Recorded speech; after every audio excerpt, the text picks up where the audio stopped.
Let's mic global news.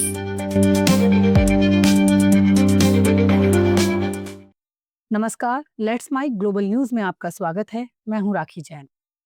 अमेरिकी राष्ट्रपति Donald Trump ने ट्रंप गोल्ड कार्ड के लिए अप्लाई प्रोसेस शुरू करने का ऐलान किया है।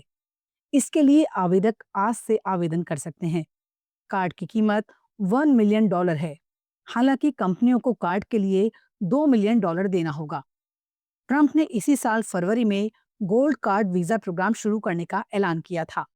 हालांकि उस वक्त उन्होंने इसकी कीमत $5 मिलियन रखी थी। सितंबर में इसे घटाकर $1 मिलियन किया गया।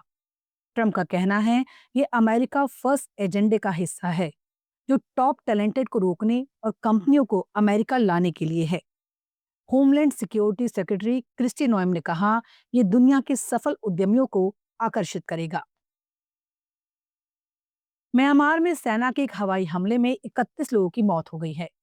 ये हमला राखाइन राज्य में एक अस्पताल पर किया गया। चुनाव से पहले म्यांमार की सेना पूरे देश में लगातार बड़े हमले कर रही है। म्यांमार में 2021 में तख्तापलट के बाद से गृह युद्ध जारी है। सेना इस बार 28 दिसंबर से चुनाव कराने जा रही है और दावा कर रही है कि इससे लड़ाई खत्म करने का रास्ता निकलेगा। लेकिन विद्रोही गुट साफ कह चुके हैं कि वो अपने कब्जे वाले इलाकों में चुनाव नहीं होने देंगे। सेना इन्हीं इलाकों को दोबारा कब्जे में लेने की कोशिश कर रही है। राहत कर्मी वाई हुन आंग ने बताया कि रात में अस्पताल के बाहर कम से कम 20 शव कपड़े में लपेटे दिखे। फिलहाल स्थिति बहुत खराब है। अमेरिका ने वेनेजुएला के तट के पास बीच समंदर में एक बहुत बड़े क्रूड ऑयल टैंकर को जब्त कर लिया। अमेरिकी अटॉर्नी जनरल पैम बॉडी ने सोशल मीडिया पर इस ऑपरेशन का 45 सेकंड का वीडियो जारी किया। वीडियो में 2 सैन्य हेलीकॉप्टर समुद्र के ऊपर से तेजी से उड़ते हुए एक टैंकर को घेरते हैं। उनसे कई कमांडो रस्सियों के सहारे टैंकर के डेक पर उतरते हैं और कुछ ही मिनटों में टैंकर को अपने कब्जे में ले लेते हैं। व्हाइट हाउस में पत्रकारों से बातचीत में राष्ट्रपति डोनाल्ड ट्रंप ने भी इस जब्ती की पुष्टि की। दूसरी ओर वेनेजुएला के राष्ट्रपति निकोलस मादुरो ने इस कार्रवाई को समुद्री डकैती और खुलेआम चोरी करार देते हुए कड़ी निंदा की है। अमेरिका के बाद अब मैक्सिको भी भारत पर हाई टैरिफ लगाने जा रहा है। मैक्सिको की संसद ने भारत समेत 5 एशियाई देशों पर 50% तक का टैरिफ लगाने का ऐलान किया। ये टैरिफ ऐसे देशों पर लगाया जाएगा जिनके साथ मैक्सिको का कोई फ्री ट्रेड एग्रीमेंट नहीं है। ये साल 2026 से लागू होगा। जिन देशों पर मैक्सिको टैरिफ लगाएगा, उनमें भारत के अलावा चीन, भारत, दक्षिण कोरिया, थाईलैंड और इंडोनेशिया शामिल है। मैक्सिको इन देशों से बहुत ज्यादा सामान खरीदता है। 2024 में इन देशों से 253.7 अरब डॉलर का सामान आया। इतने ज्यादा आयात की वजह से मैक्सिको करीब 223 अरब डॉलर का घाटा हुआ।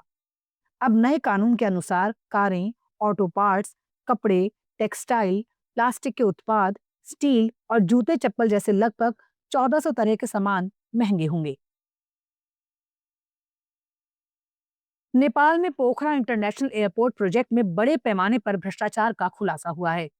2012 में 620 करोड़ रुपए अनुमानित लागत वाला यह प्रोजेक्ट 892 करोड़ तक पहुंच गया। जांच के बाद नेपाल की commission for investigation of abuse of authority ने 5 पूर्व मंत्रियों, 10 पूर्व सचिवों सहित कुल 55 लोगों और चीनी कंपनी चाइना CAMC इंजीनियरिंग पर भ्रष्टाचार का केस दर्ज किया है।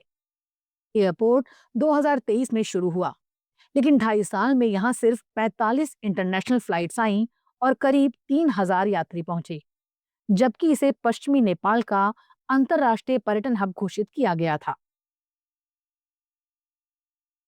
अमेरिका ने पाकिस्तान के F-16 लड़ाकू विमानों को अपग्रेड करने के लिए $686 मिलियन का प्रस्ताव संसद को भेजा है।